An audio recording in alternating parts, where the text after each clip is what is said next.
सब में ईश्वर का दर्शन करना चाहिए। तस्मात् भारत सर्वात्मा भगवान ईश्वरो हरि।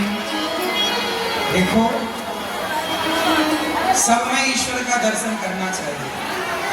तस्मात् भारत सर्वात्मा भगवान ईश्वरो हरि। जिसे जल्दी मरना है, थोड़ा समय है, जीवन बचा है, अच्छी कर्म करना है, श्रोतव्य ज्यादा से ज्यादा कथाएं सुनो, कीर्तितव्यश्च कीर्तन करो, स्मर्तव्यश्च भगवान का स्मरण करो। कैसे स्मरण करें भगवान का? जैसे एक माँ अपने बेटे का स्मरण करती है। अच्छा ये बताओ, आप लोग यहाँ बैठे हो, लेकिन आपको अपने घर की याद है कि नहीं है? बेटा बेटी की याद है कि नहीं? पति पत्नी की याद है कि नहीं? भैया, जब आप भोजन बनाती हो उस समय बेटा याद रहता है कि नहीं? बोलो मेरी माँ। छोटा बच्चा है किसी का 6 महीने का, और माँ भोजन बनाती है, तो भोजन बनाते समय भी बच्चे की तरफ ध्यान रहता है कि नहीं? बोलो हाँ कि ना। वो नहाती है माँ, तो नहाते समय भी ध्यान किसकी ओर रहता है? बच्चे की ओर। माँ सोती है, तो सोते सोते भी ध्यान किसकी ओर है? जैसे एक माँ हर काम करती है, झाड़ू पोंछा बर्तन चौका सारे गृहस्थी के काम, पर काम करते हुए ध्यान बच्चे की तरफ है। उसी तरह आप भी सारे काम करिए, पर काम करते हुए ध्यान भगवान की तरफ होना चाहिए। भगवान को वैसे ही याद करो जैसे कि माँ बच्चे को याद करती है। इसलिए खाने पीने पे कंट्रोल, संतुलित खाओ और योग जरूर करो। रीढ़ की हड्डी कमजोर ना पड़ेगी यदि आप भुजंगासन करोगे। आप सूर्य नमस्कार की 12 आसन है, सीख लो, और सूर्य नमस्कार की 12 आसन सवेरे केवल 10 मिनट कर लो। इतना भी कर लोगी ना तो जीवन में कभी बीमार नहीं पड़ोगी। पहले के लोग योग करते थे, कैसे? नेचुरल योग था। पहले के लोग क्या करते थे? कुएं से पानी भरते थे। कुएं से पानी भरते थे तो सर्वाइकल कभी नहीं होता था। दही मंथन करती है ना मैया, ऐसे ऐसे। गाय ऐसे ऐसे कब करती मैया? तो माछ की बात कर रही है। ऐसे ऐसे करती दही मंथन। देखो मैयाओं को पता नहीं दही मंथन कैसे होता। ऐसे ऐसे होता नहीं होता? भैया कह रहे ऐसे ऐसे होता। ये आज की युग की है ना। अरे आज ऐसे ऐसे होता, पहले ऐसे ऐसे होता था। ये जो नेचुरल था ना, इससे क्या होता था? ये योग हो रहा है। ये क्या हो रहा है? इससे सर्वाइकल नहीं होता था। रीढ़ की हड्डी स्ट्रांग होती थी। पहले महिलाएं कुकड़ू बैठ करके ना पोंछा लगाती थी घर में। बोलो हाँ, लगाती थी, तो वो योग था। आजकल महिलाएं काम नहीं करती कुछ, बस खाना, सोना और प्रपंच करना। हाँ वही है प्रपंच। अब इससे तो आप मोटी होंगी, बीमार भी होंगी और जल्दी मरेंगी। क्या है? पहले के लोग 90 साल जीते थे, आज तुम 60-70 भी निपट रही हो, है कर रही। पहले के लोग कितना जीते थे भैया? पहले के लोग कितना जीते थे?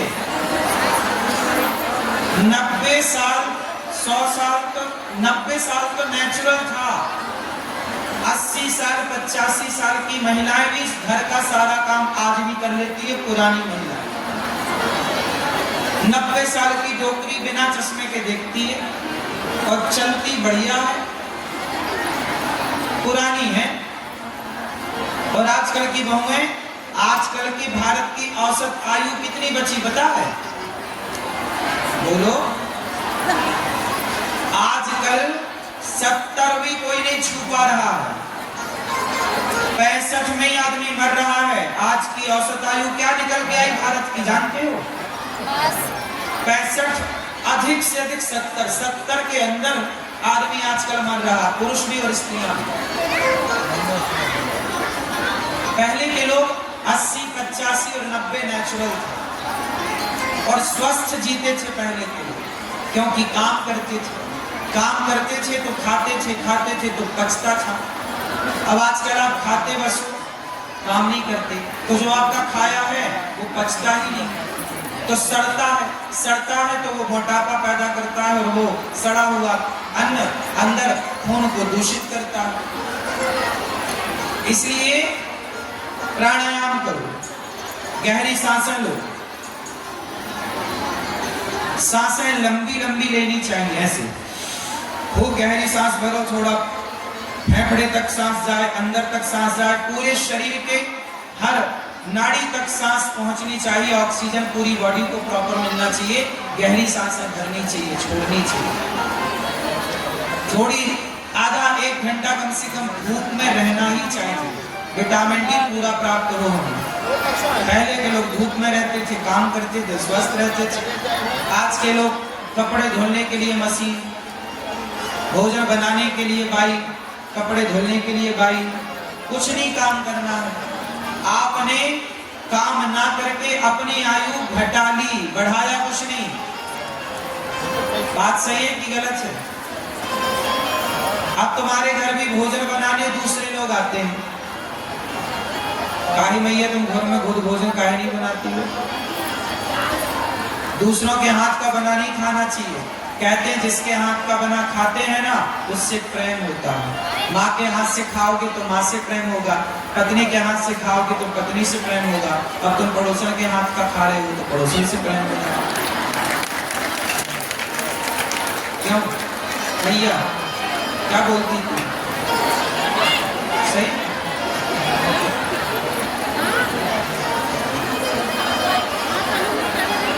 जीवन में हाय हाय नहीं करना चाहिए। सुखदेव भगवान कह रहे सत्यां क्षितौ किं कशिपो प्रयासै बाहौ स्वसिद्धेयुपवर्मणै किं सत्यञ्जलौ किं कुरु धान्यपात्या दिग्वल्कलादौ सति किं दुकोलै। जब जमीन पर सोने से काम चल जाए तो पलंग के लिए प्रयास क्यों करना? जीवन में पैसा कितना कमाना चाहिए? उतना जितने की जरूरत है। एक होती है जरूरत, एक होती है इच्छाएं। जरूरतें क्या है आपकी? रोटी, कपड़ा, मकान और शिक्षा। ये जरूरतें आपकी हैं, पूरी हो सकती हैं। रोटी की जरूरत पूरी हो सकती है, कपड़े की जरूरत पूरी हो सकती है, शिक्षा और मकान की जरूरत पूरी हो सकती है। तो जरूरतें पूरी करना चाहिए सबको, लेकिन इसके बाद आप करना चाहते हैं इच्छाओं को पूरा। क्या पूरा करना है? इच्छाओं के पीछे आप भागते हैं। इसलिए प्रार्थना करो, इच्छाओं के चक्कर में ना भागो। किसके चक्कर में ना भागो? जोर से। इच्छाएं ना करो, इच्छाओं के चक्कर में बिल्कुल ना भागो। इच्छाएं व्यक्ति को परेशान करती हैं। जरूरत तो मजदूर की भी पूरी हो सकती है, पर इच्छाएं देवराज इंद्र की भी पूरी नहीं होती, रावण की भी पूरी ना हो सकती, तो आपकी भी कभी पूरी नहीं होती। इच्छाओं का कोई अंत ही नहीं। इसलिए जीवन कैसा हो? जरूरत के हिसाब का हो, इच्छाओं के हिसाब का ना हो। बात समझ में आई? किसके हिसाब का जीवन हो? जरूरत के हिसाब का। इच्छाओं के हिसाब का जीवन बिल्कुल ना होना चाहिए। सुखदेव भगवान ने राजा परीक्षित जी से सृष्टि का क्रम सुनाया कि सृष्टि कैसे बनी। अच्छा बना, बताओ ये संसार किसने बनाया? उत्तर दो। संसार किसने बनाया? मेरी माँ। भैया किसने बनाया? ब्रह्मा जी ने। ब्रह्मा जी को किसने बनाया? विष्णु जी ने। कैसे प्रकट हुए ब्रह्मा जी? अच्छा ये बताओ, संसार को भगवान ने बनाया कि नहीं? बोलो हाँ। तो भगवान को किसने बनाया? जब भगवान ने सब बनाया तो भगवान को किसने बनाया? विधाता ने। मैया ये संसार क्यों बनाया भगवान ने? पीली मैया, भगवान ने दुनिया काहे बनाई? बोलो मेरी माँ, बोल बोल बोल मैया, काहे को दुनिया बनाई? क्या उत्तर है? क्यों बनाई भगवान ने दुनिया? मैया, पीली मैया, कर लो नकल, पड़ोसों से पूछ रही है। पीछे वाली मैया, भगवान ने दुनिया काहे बनाई मेरी माँ? मैया, ओ मैया बताओ मेरी माँ, ये भैया बताओ, टोपा वाले भैया, काहे बनाई दुनिया भगवान ने? दादाजी क्या? अच्छा आप बताओ भैया आगे, भगवान ने दुनिया काहे बनाई? तो भैया बताएं। ठीक, सही। भगवान ने दुनिया क्यों बनाई? बनाई ना होती दुनिया तो दुख ही ना होता, कष्ट ही ना होता, झंझट ही ना होती, काहे बनाई विधाता? कितना कष्ट है संसार में बता, लोग रो रहे हैं, परेशान हैं।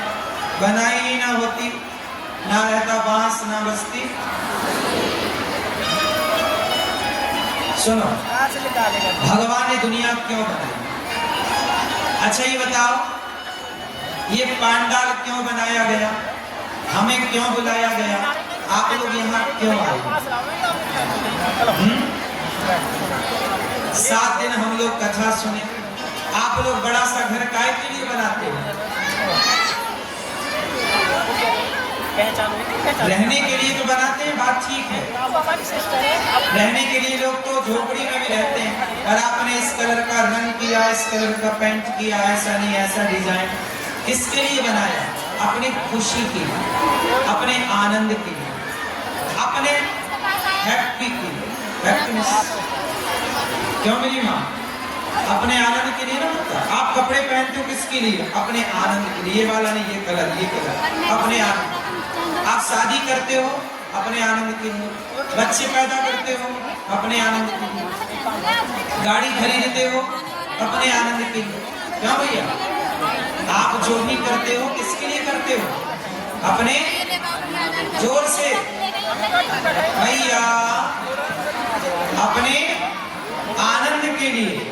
जैसे आप अपने आनंद के लिए सब काम करते हो, ऐसे भगवान ने भी ये संसार बनाया अपने आनंद के लिए।